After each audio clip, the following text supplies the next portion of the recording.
भगवान जागे तो यद्यपि घर में अनेक दास और दासियां मैया के हैं, देखो, परंतु फिर भी गोविंद की सेवा तो स्वयं मैया ही कर रही है। एकदा गृह दासीसु यशोदानंद गेहनी कर्मांतर नियुक्तासु निर्ममंथ यानी यानी गीतानि तद्बाल चरितानि च दधि काले स्मरन्ति तान्यगायत। अनेक दास और दासियां घर में हैं, परंतु उनको अन्य कार्यों में लगा दिया। कर्मांतर नियुक्तासु, सबको नियुक्त कर दिया, तुम ये करो, तुम ये करो, तुम ये करो, स्वयं करो। एक प्रभु की सेवा, अपने भगवान की सेवा स्वयं करोगे, भक्ति है पंडित जी से करवाओगे, ये पुण्य है। पुण्य क्षीण होते हैं, भक्ति अटल है। स्वयं भगवान की सेवा करो और गुरु की कब प्रसन्न होकर के ज्ञान देने लगे नौकरों से करवाओगे तो ये उनको लाभ होगा। गुरु सेवा स्वयं करो और पति सेवा स्वयं करो। गांधारी से केवल एक चूक हो गई थी कुछ दिन के, और उससे 101 बार कौरव पैदा हो गया, विरोधियों में मिल गया। पति की सेवा स्वयं करें और चौथी सेवा अपने पुत्र की, पुत्र की सेवा। बड़े बड़े शहरों में देखने को मिलता है कि माताओं को कुत्ता घुमाने के लिए समय है पर बच्चों को खिलाने के लिए नहीं। ऐसे ही है कि नहीं? अब बच्चे को जब स्नेह मिला ही नहीं, जिस बालक ने 1 वर्ष तक मैया का दूध पिया, 1 से 5 वर्ष तक गैया का दूध पिया और 5 से 16 वर्ष तक मैया का, पिता का, गुरु का संस्कार लिया है, वो बच्चा कभी भटक नहीं सकता है। वो कभी दुर्योधन नहीं बनेगा, कभी धुंधकारी नहीं बनेगा, क्योंकि हम संस्कार देते ही नहीं। हम शिक्षा देते हैं, साक्षरता तो बना रहे हैं पर उसमें संस्कार नहीं दे रहे हैं। रावण साक्षर बना था पर संस्कारित नहीं बना, इसलिए सब दुनिया के लोग उससे परेशान हो गए। बच्चों को शिक्षा दीजिए, साक्षर बनाइए, पर साथ साथ में संस्कार देते जाइए। बोलो राधे राधे। राम जी के पास संस्कार थे, वो संस्कार के कारण क्या था? बोले अल्प काल विद्या सब पाई, गुरु ग्रह पढ़न गए रघुराई, अल्प काल विद्या सब पाई। जिस प्रकार से खाद, उर्वरक खाद, देसी खाद से भूमि बढ़िया बना दोगे आप, सुंदर जोतेगा किसान, बढ़िया बना देगा, उसमें फसल जल्दी होती है। इसी प्रकार से गुरु अपने शिष्य के हृदय में जब संस्कारों की बढ़िया खाद लगा देता है तो विद्या की फसल बड़े जल्दी और बढ़िया होती है। बोलो राधे राधे राधे, जोर से बोलो थोड़ा, राधे श्री राधे श्री राधे। बच्चों को दूध पिलाएं, स्नेह दें, संस्कार दें। जो पाउडर का, भैंस का, जर्सी गैया का दूध बोतल में भरा, निपिल लगाई, पी ले बेटा। बालक ने बड़े में असली बोतल थाम ली। मैया का दूध पिया ही नहीं है तो मैया के प्रति उसका स्नेह कहां से उमड़ेगा भाई? नहीं उमड़ेगा। इसलिए दोष हमारे लिए, दोषी हम हैं।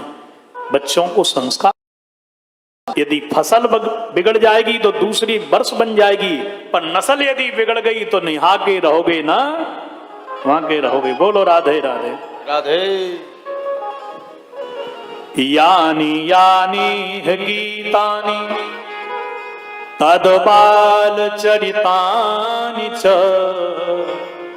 दधि निर्मंथने काले स्मरन्ति तान्यगायत। और देखो दही मथ रही है मैया, कैसे मथ रही है? बोले लाला के गीत गा रही है, मन से स्मरण कर रही है, काया से सेवा कर रही है, मनसा वाचा कर्मणा।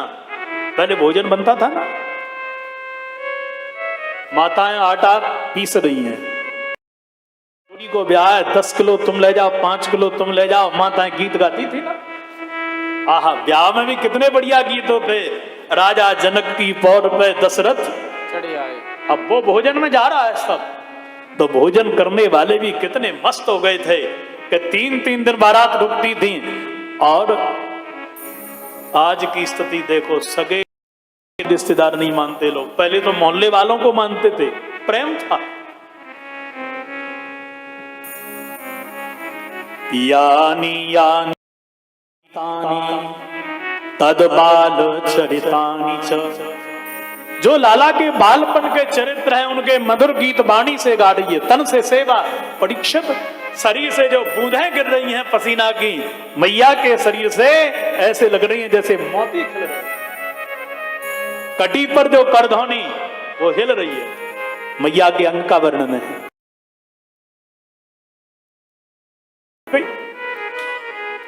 और जो अकामी है, ताम स्तन काम आसाद्य मतनंतिम जननी महड़ी, ग्रहीत्वा दधि मंथानम नसेदत प्रीति मावभन। गोविंद की नींद खुल गई, दौड़ के आ गए, रई पकड़ ली। मैया बड़ी भूख लगी है। मैया बोली, लाला दही मत के माखन निकाल करके ओ पद्मगंधा गऊ का माखन निकाल के तो को खिलाऊंगी। मैया पर आज तो मोकू तेरे स्तनपान की इच्छा है रही है। मैया ने स्तनपान कराने लगी। पर कन्हैया बोले, मैया एक बातों ते पूछूं।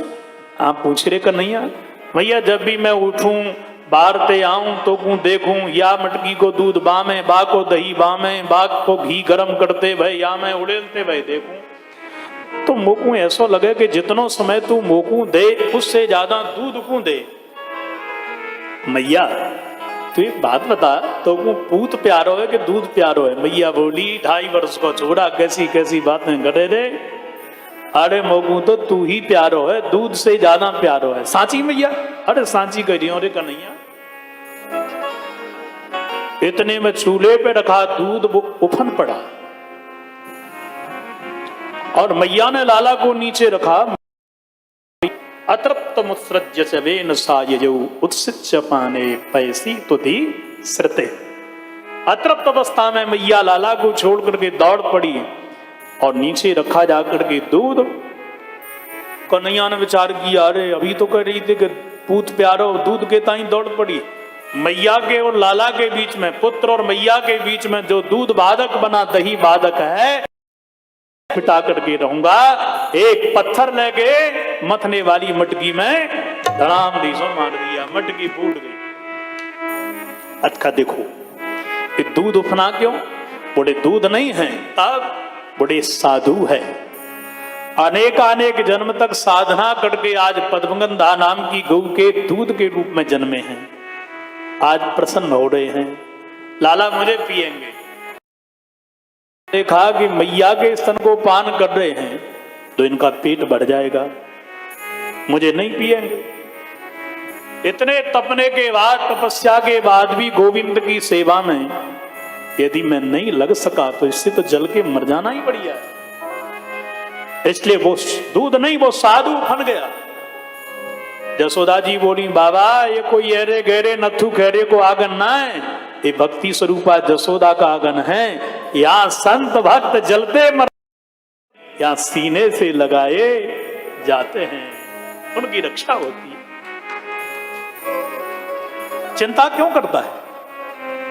तो जसोदा नहीं, साक्षात भक्ति महारानी दौड़ पड़ी। क्यों? बोले भगवान के भक्त को बचाने है ना, इसलिए अपने बच्चे को बचाने के लिए कौन सी मैया नहीं दौड़ती है? जसोदा दौड़ पड़ी। पर भगवान ने पुत्र का और मैया का विच्छेद करने वाले दूध दही का ही भांड फोड़ दिया। और मैया ने देखा कि सब बानरों को बुला बुला के खिला रहे थे ठाकुर जी। अब तो मैया ने हाथ में सांटी उठाई और मैया दौड़ी दाढ़ी के आज तूने मेरे सासू की मटकी फोड़ी है, तोड़ी है, अब तो मैं देखूं। ठाकुर जी दौड़ पड़े।